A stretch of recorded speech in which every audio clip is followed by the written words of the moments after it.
Assalamualaikum warahmatullahi wabarakatuh. Waalaikumsalam warahmatullahi wabarakatuh. Hai, kembali lagi di podcast Gedebak Gedebuk. Nggak nyambung sih, tapi udahlah ya.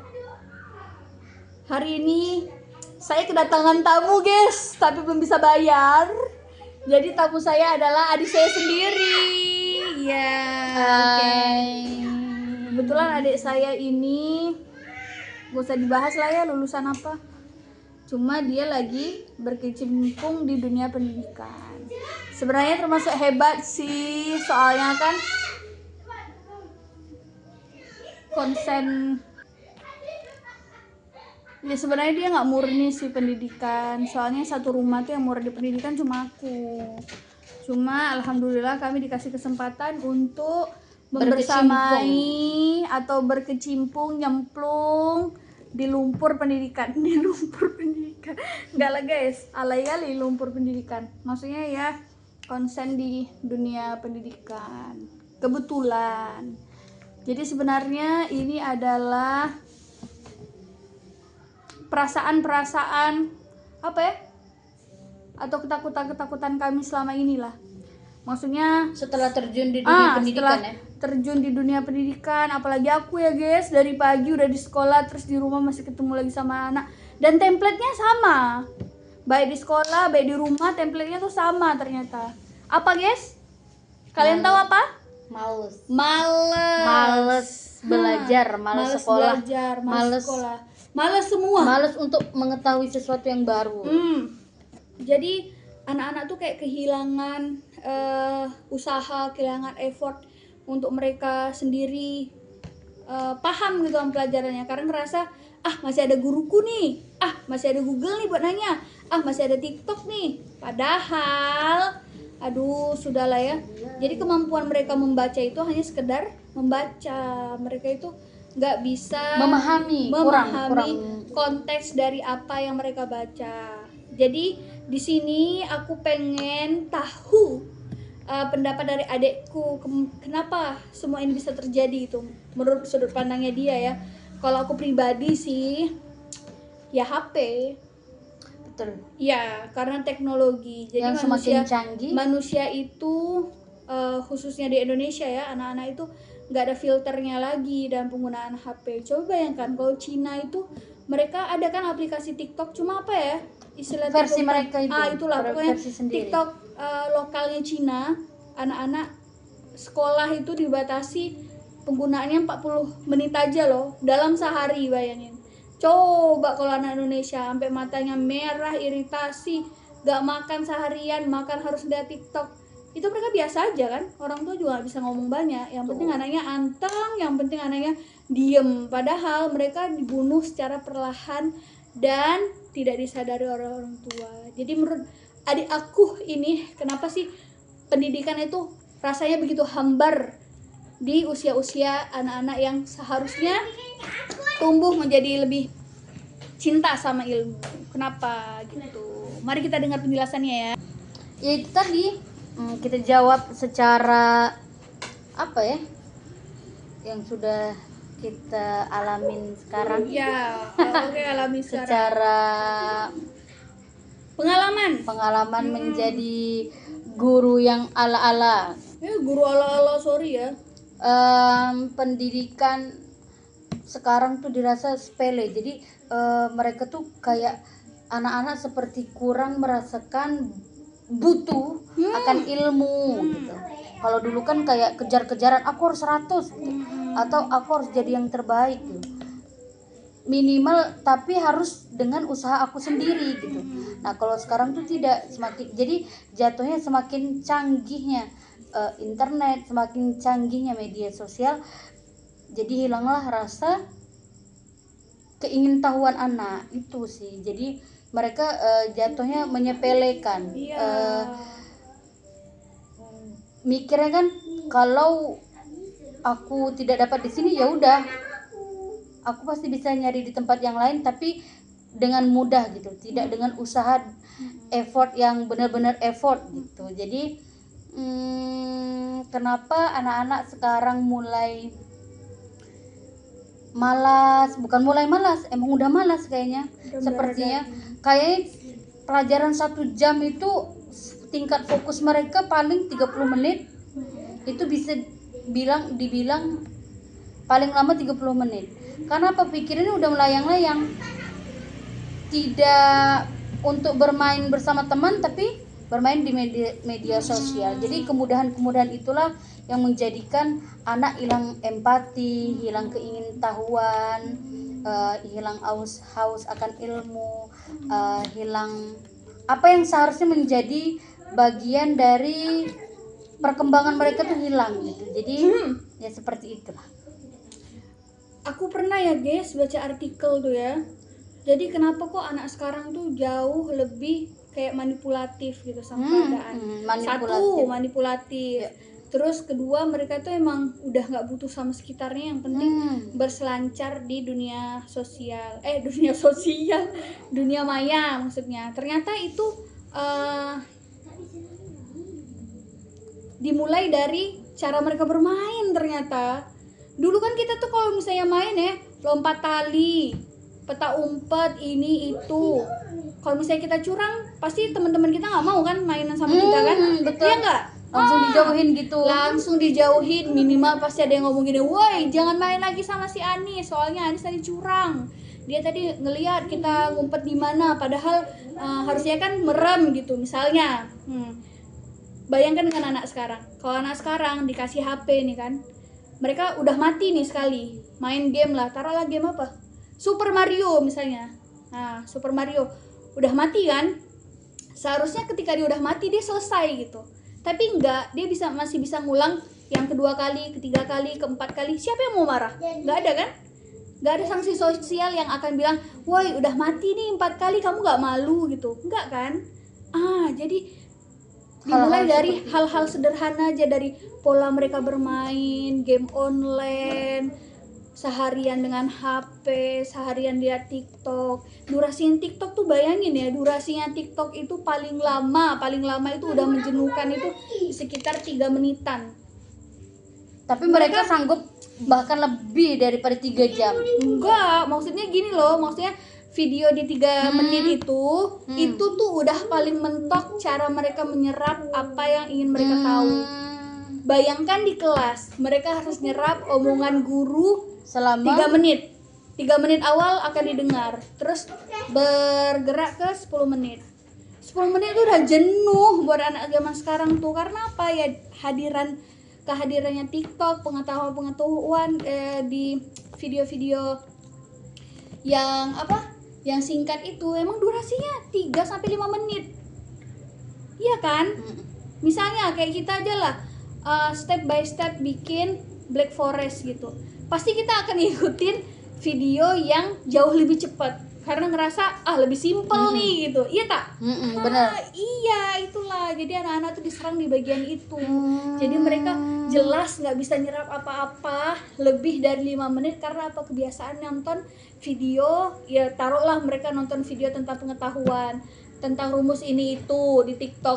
Tapi durasinya 5 menit tuh udah paling mentok di otak mereka. Coba bayangkan macam mana effortnya guru yang ngajar. Jadi 2 jam pelajaran tuh sekitar 40 menit. 40 menit sama mereka harus ke distract sama suara temennya, mereka harus ke distract sama marah gurunya. Yang diserap itu cuma 3 sampai 5 menit. Sedangkan pertemuannya itu dalam satu pertemuan tuh 40 menit. Apa yang akan mereka ambil kalau misalnya mereka nggak baca kembali gitu materinya? Iya kan? Atau gini, nah di bagian itu mengerikannya, guru di sekolah mencoba bikin video atau durasi mengajar dikurangin gitu. nggak mungkin, karena kami mengajar banyak orang dan kebutuhan itu kan tak bisa dipukul rata hanya 5 menit. Untuk semua orang kan tak bisa. Ada yang anak yang perlu diulang-ulang dengan suara, anak-anak audio, atau anak-anak yang visual harus dikasihkan gambar. Bayang aja lah macam mana anak 32 orang dalam satu kelas dengan kebutuhan yang berbeda dengan sentral satu guru aja. Kan kayaknya tak mungkin gitu loh. Bukan tak mungkin sih, ya mungkin kita bisa kerja cerdas, cuma emang mungkin SDM kita tuh ya balik lagi kan nyalahin guru lagi. Enggak lah, bagi aku guru di Indonesia ini udah paling baik rasanya tuh, bagi yang ngajar dan masuk kelas. Kalau yang enggak ya nggak tahu ya. Jadi gitu kan, ngeri kan pendidikan sekarang kan. Jadi mereka emang udah ngantuk guys lawan bicara aku. Jadi istilahnya tuh kayak mubazir gitu nggak sih otak-otak mereka tuh. Harusnya mereka pakai buat explore. Aku tak paham di bagian mana nih gitu. Harusnya explore lagi cara berpikir mereka gitu kan. Iya. Atau gimana caranya mereka dari kelas 1, kelas 2, kelas 3 tuh pola pikir mereka tuh bisa bertransformasi. Jadi aku tuh masih ingat banget guys, ini adik aku yang di samping ini pernah aku bawa ngerjain PR karena aku ngerasa guruku tuh satu-satunya sumber belajar waktu itu. Jadi adikku tuh pernah sampai numpang tidur di rumah orang dikasih bantal waktu itu gara-gara lama ngerjain PR. Dan aku nggak keberatan. Allahumma Bu Iti. Bu Iti di rumahnya ya Bu Iti. Allah. Aku tuh masih ngerasain guys gimana rasanya tuh ngerjain PR ke rumah guru. Karena apa? Ngerasa satu sumber itu ya udah dari guru aku. Oh iya bener ya. Iya, kalau sekarang tuh kan anak-anak pasti mikir gini, gampang lah, ada di Google. ChatGPT, ada Google, ada ini, ada itu. Kalian tahu efeknya apa? Ya nggak menghargai guru. Mereka pasti akan ngomong kayak gini, aku nggak paham nih sama guru ini, gampang. Nanti kalau bisa dikasih tugas, jadi PR, buka Google gitu kan, selesai. Oh iya, aku ingat cerita itu. Masya Allah, maafkanlah ibu. Itu bagian-bagian yang sebenarnya manis banget. Anak-anak tuh harus harus ada effort, semangat ketemu sama gurunya mau jungkir balik. Dan beliau juga keren banget gitu. Setelah dari sekolah malam itu, mohon maaf ibu tidak istirahat, benar-benar istirahat gitu, tapi ibu malah ngajar masih lagi. Mikirin kita loh. Iya, aku masih ingat. Iya, aku ingat banget. Sekarang aku udah gede guys. Aku tuh bahkan untuk beberapa guru tuh yang benar-benar memorable tuh ya guru-guru di kelas akhir. Karena apa? Beliau tuh effortnya tuh kayak anakku harus lulus loh gitu. Coba sekarang bayangkan, guru juga udah nggak bisa ngomong banyak sama anak-anak kelas 6, kelas 3 SMP, kelas 3 SMA. Karena apa? Mereka aja udah nggak ada semangat gitu loh. Kalau guru misalnya masih mau semangat, mereka tuh kayak ngobrol sendiri gitu. Ngerasa gak sih guru sekarang tuh kayak bahasa kasarnya gini, guru kalah sama murid. Iya emang. Kalau dulu kan guru gitu. Kalau sekarang mungkin belajar berapa menit atau kayak gimana gitu. Bu, TikTokan ya Bu. Iya. Kan, jadi kan mohon maaf ya guru-guru, tanpa mengurangi rasa hormat, sebenarnya bikin video ya kayak kami aja nih cuap-cuap di gedebak-gedebuk gitu kan. Ini durasinya udah 13 menit nih. Kami ini kayak kepikiran apa yang harus diomongin lagi gitu. Jadi ada beberapa alur yang harus kami pikirkan gitu. Coba bayangin kalau misalnya guru-guru bikin TikTok di kelas terus diedit, ada aja miss-nya.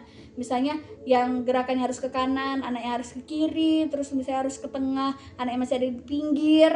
Kalian kebayang nggak ngeditnya tuh seberapa lama? 1, terus tag-nya tuh berkali-kali, 2, itu udah ngabisin waktu demi keserasian gitu kan, biar bagus. demi biar bagus gitu kan di sosial media. Padahal itu udah ngurangin jatah pengetahuan mereka gitu. Ya emang sih aku juga bukan guru yang baik gitu. Maksudnya aku juga gampang marah kalau di kelas, maksudnya gampang emosi gitu. Tapi tolonglah kalau bagian-bagian yang kayak TikTok atau apa gitu dikurangi lah, kasihan gitu. Durasi belajarnya anak tuh udah kepotong dengan mereka gak konsen, dengan ke distract sama suara temennya, udah keganggu sama suara temennya, ditambah pula dengan harus bikin video-video TikTok gitu. Velocity-an. Iya. Padahal Velocity tuh itu ya apa deh? Nggak tahu. Maksudnya Velocity itu apa ya Allah? Oh iya kan gini kan, maksudnya simbolnya Israel, Allahu Akbar, simbolnya iblis kan, tanduk apa gitu loh, lupa saya ini kok kayak lupa ya ternyata. Karena kita udah tua guys. Jadi saya juga ingat sesuatu sebentar. Sudah aja. Saya ingat sesuatu guys. Dari tulisan yang saya jumpai. Jadi anak-anak tuh ternyata anak-anak tuh ya, ini penelitian nih, maksudnya aku nggak asal cuap-cuap aja gitu, aku baca dan memang itu artikel dari psikologi kan. Jadi sebenarnya anak-anak psikologi. Jadi anak-anak tuh sebenarnya bisa menyerap pengetahuan atau merubah sikap mereka. Ini yang paling sederhana ya. Ternyata dari apa coba? Dari apa, guys?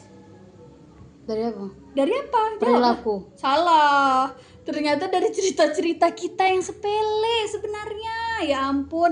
Ternyata cerita-cerita kayak misalnya ya kayak tentang kalau misalnya di Islam ya, tentang tauladannya Nabi Muhammad atau kehebatan Nabi Isa gitu. Diselipin lah minimal 2-3 menit sebelum pelajaran berakhir gitu, biar ada memorinya gitu. Kenapa kok aku harus hidup baik, kenapa kok harus sabar gitu. Mereka tuh harus dapat kayak teladan-teladan yang dipaparkan melalui cerita ternyata. Jadi Bapak Ibu, kalau misalnya teman-teman juga sebenarnya kalau misalnya mau ngubah anak memang nggak mudah. Nah, memang Karena nggak setiap mudah. karakter beda-beda kan. Ya betul, tapi dengan bercerita, memaparkan cerita-cerita yang bagus, cerita-cerita yang ada nilai moralnya, itu sebenarnya bisa membantu loh sedikit banyak. Serius, kalau aku tuh salah satu yang suka inget sama Cerita. apa yang dipaparkan oleh guruku. Bahkan Allahumma ufirlahu, kata guruku Pak Hariri bahkan ya, beliau tuh bilang ternyata 1/2 dari Al-Quran itu adalah cerita. Masya Allah. Di dalam Al-Quran itu ada beberapa pilar, salah satunya ada tentang syariat, tentang tauhid, tentang muamalah, dan tentang yang lainnya gitu. Ternyata setengahnya itu adalah cerita tentang kaum-kaum terdahulu. Kenapa cerita? Karena harapannya melalui Al-Quran kita bisa menjadi manusia-manusia yang sebenarnya tidak melakukan hal yang sama seperti yang dilakukan oleh kaum dahulu. Kaum-kaum terdahulu seperti kaumnya Nabi Lut. Sodom. Mohon maaf kan LGBT mas sekarang udah banyak gitu. Jadi tolonglah diceritakan gitu sedikit. Diikrarkan pula sekarang. Ya Allah, malah diikrarkan pula. Kemarin kan sampai ditangkap gitu. Katanya apa? Family getting. Oh iya. Ya ampun di Jakarta. Pamget, tapi isinya tuh astagfirullah, naudzubillah minasyaitonir rajim. LGBT. Tapi itu keker pada kita ketahuan Mereka mereka takut. Nah, LGBT. teman-teman juga jangan menutup diri untuk cerita-cerita seperti itu. Maksudnya anak-anak jangan menganggap anak-anak itu kecil gitu loh. Mereka tuh udah punya HP, mereka tuh bakal nyaksiin banyak hal gitu. Ya nggak bisa kita filter juga. Mereka pasti akan tahu yang namanya LGBT itu apa, sodomi itu apa gitu. Jadi kita lawan gitu dengan cerita-cerita yang kita baca, yang cerita-cerita yang ditampilkan memang di dalam Al-Quran. Misalnya juga cerita tentang orang biasa tapi namanya abadi di dalam Al-Quran. Kisah apa? Luqman. Nah, Masya Allah. Luqman itu ada surat favorit saya. Luqman itu tukang kayu loh guys, tapi namanya diabadiin sama Allah gitu di dalam Al-Quran. Dalam satu surat lagi. Dalam satu surat. Bahkan nama nabi yang 25 itu kan ada yang spesial yang dijadikan nama di dalam Al-Quran kan. Nah, Luqman tuh nggak masuk gitu di salah satu nabi kan, tapi dia yang diistimewakan. Ya kita bisa hadirkan ke anak-anak menjadi manusia sederhana itu juga nggak salah gitu. Seperti asalkan kita baik, asalkan kita beribadah gitu loh guys. Jadi cerita-cerita di dalam Al-Quran tuh kompleks banget. Kalau cerita cinta di dalam Al-Quran apa? Kisah Nabi Yusuf sama Siti Zulaikha. Sama apa lagi? Pasti tak ingat. Siapa? Suratnya susah sih, surat apa ya? Al-Qasas atau apa? Masa An-Nahl? Oh no. Yang ceritanya itu loh, Nabi Musa diusir. Oh iya ya Allah, iya aku tahu. Mana?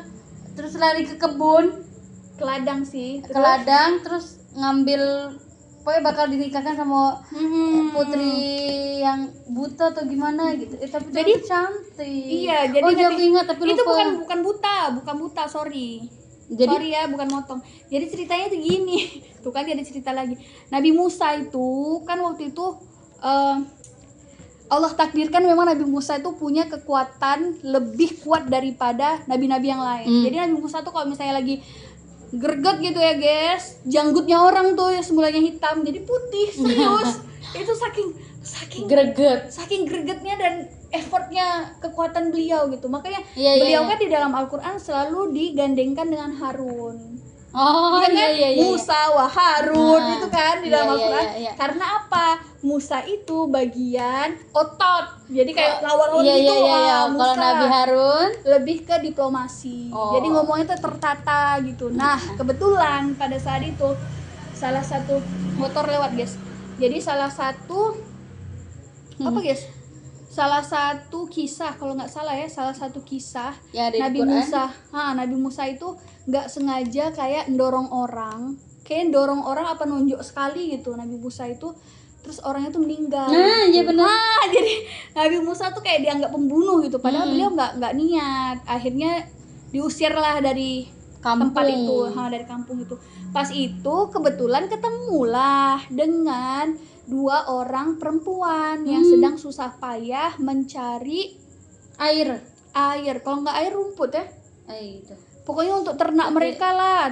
Ternyata mereka itu ngegantiin ayah mereka yang harusnya mencari makan dan minumnya ternak gitu. Bayangin perempuan loh nyari makanan ternak gitu. Jadi kayak Nabi Musa tuh, oh ya udahlah aku bantuin gitu. Nah, ternyata salah satu dari mereka nantinya akan menjadi jodohnya Nabi Musa. Mantep kan Al-Quran, guys. Kisah cinta ada, hari kiamat ada, apalagi banyak. Kan?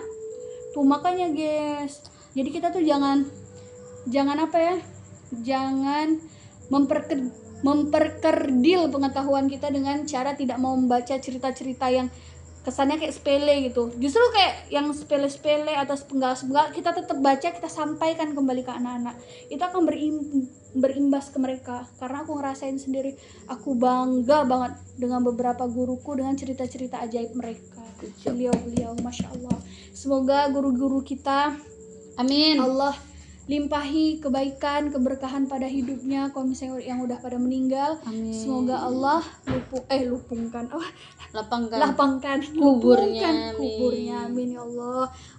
Ditempatkan berada di sisi orang-orang yang Soleh yang amin Allah ya cintai. Amin ya Allah. Terima kasih Bu Neneng, Pak Hariri, Pak Zainul, Pak Munawar, Pak Lukman, Pak siapa lagi ya? Pak Listomar Arif. Ya Allah, engkau mau terima kasih sama siapa? Masih ingat Sama tak kan guru-guru guru-guru engkau? kita sama. Guru-guru kita sama. Coba sebutin. Ya Allah. Astagfirullahaladzim, dia tak mau, guys, nyebutin nama gurunya karena katanya template aja. Apa? Idiom. Apa sih? Idem. Kalau nulis sama idem, ya udahlah ya. Terima kasih ya sudah mendengarkan. Ya Allah, alhamdulillah, semoga ada manfaatnya. Semoga bisa diambil kebaikannya. Semoga kami tetap bisa bikin ini lagi besok hari dan punya tema yang bagus untuk dibicarakan. Terima kasih. Emang bagus ya? Udahlah. Assalamualaikum.